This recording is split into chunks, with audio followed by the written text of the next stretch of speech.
People, Jason Leffler, for instance, he only carries about 63 gallons of fuel. That's not a lot of fuel. A guy like Sills, some of these other guys, they're carrying 70, 72 gallons. So I think some of the cars who are only carrying 62, they're not doing very well. But Jimmy Sills, that Mopar-powered car, they tell me that they don't think there's any fuel problems at all. That car gets very good fuel consumption, so he's not worried. He thinks he can make it to the end. Brian Taylor said his Ford gets very good fuel consumption, but some of the Chevrolet guys I know earlier on today, they were very concerned that 63, 64 gallons wasn't going to be enough to make the end. Even though this isn't a super speedway, these guys, this is the longest track that the Silver Crown cars run on all year, and has by far the longest straightaways. If these guys are conscious, they're running into a headwind down the front straightaway, they can actually get the draft down the front straightaway, and if they're careful with it and plan enough ahead, they can normally lift down the throttle a little bit and help themselves in the fuel situation. This number 80 car is being driven by Jason McCord this weekend, normally driven by Johnny Heidreich. As a matter of fact, he won the race that we televised from Colorado. Johnny had an accident not too long ago and hasn't driven since then. Well, yes, he got upside down at Eldora in a sprint car, and that's about the second or third time he's bumped his head pretty hard this summer. The car owner felt like maybe it would do him a lot of good just to stay out of the race car for the rest of this year, so they put McCord in. And I know John Heidenreich would have liked to have been in there. He is here today, but they just thought maybe he should rest for the rest of this year. Now we are ready to go. The racetrack is clean, and we are set for 80 laps of competition here in the USAC Silver Crown finale for 1998. 3 drivers going for the championship. The points leader, Brian Tyler, Jason Leffler, and Ryan Newman. Newman is on the outside of Dave Steele as the field now comes off of corner number 4 and looks for the green flag. It is waving, and here we go.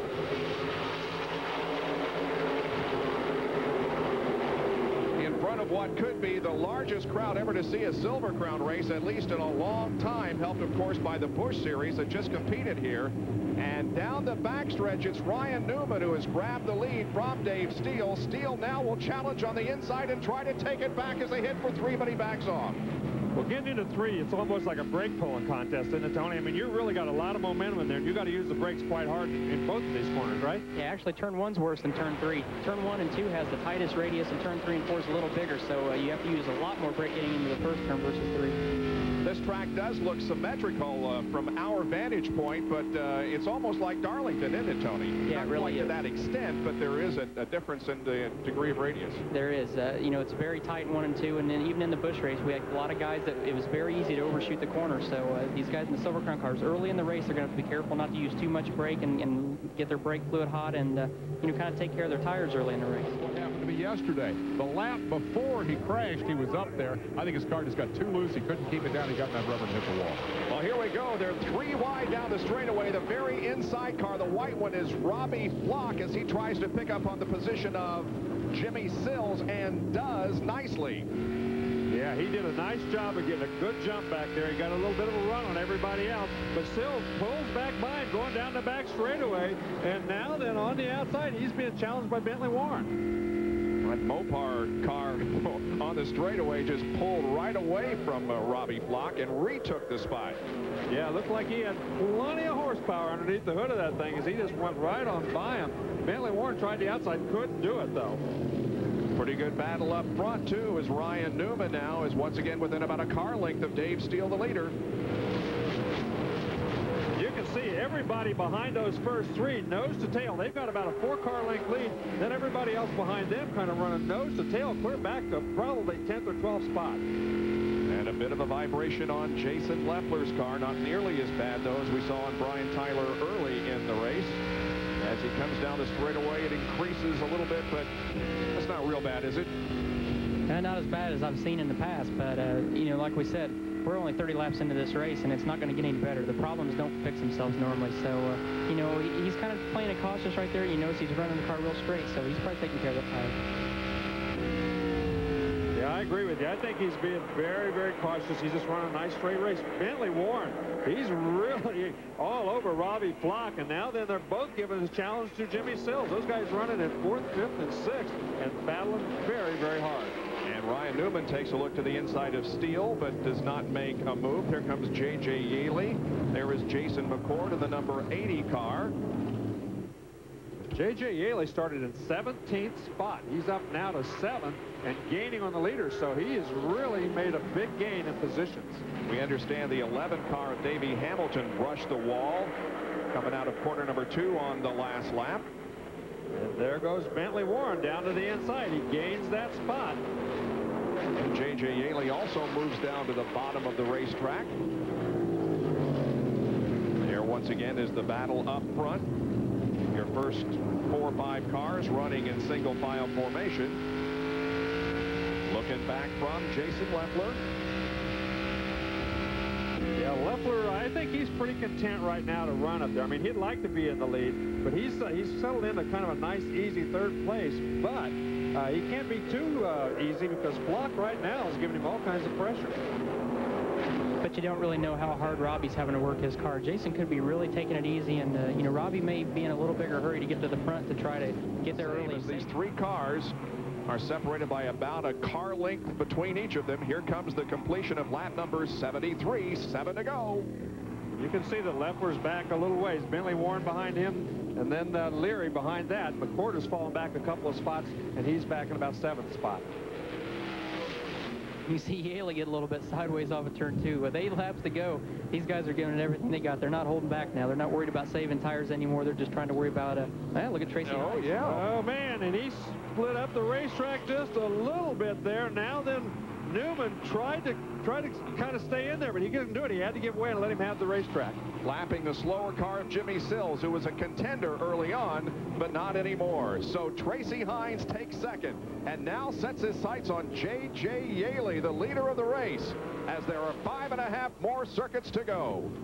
I think Tracy Hines may have the best handling car of the 3 right now. Yeah, all he needs is 1 or 2 good corners to get a nice big run down the straightaway.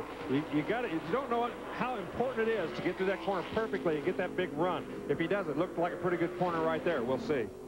Yep, here he comes. Here he comes to challenge for the lead at the end of the front straightaway, and he's going to get the lead from Yeley, and so put Tracy Hines in front. This guy is 10th in the Midget Series standings. He's 10th in the Sprint Car Series standings, and he came into this race 10th in the Silver Crown standings. The only driver to be in the top 10 of all 3 divisions. We know a guy that won all 3 divisions once, don't we? Standing right beside me. Some time ago.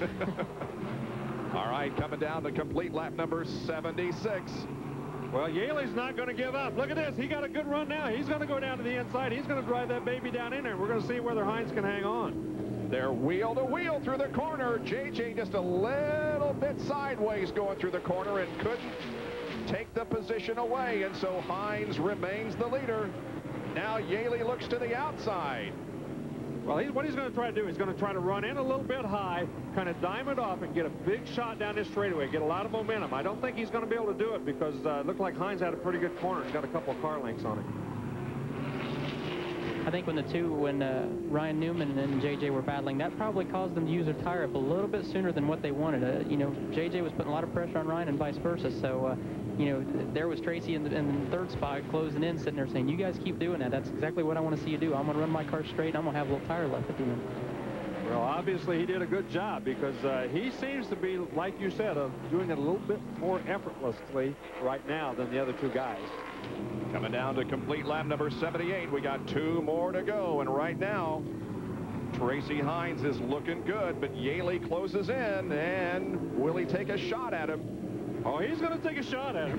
He's not going to sit back there and watch this thing. But whether he can really gain enough momentum or not, you can see he's running that thing sideways off the corner. He's getting everything out of it he can. Here he goes. I believe he's going to get the lead this time. Well, Tracy has a nice line up there on top.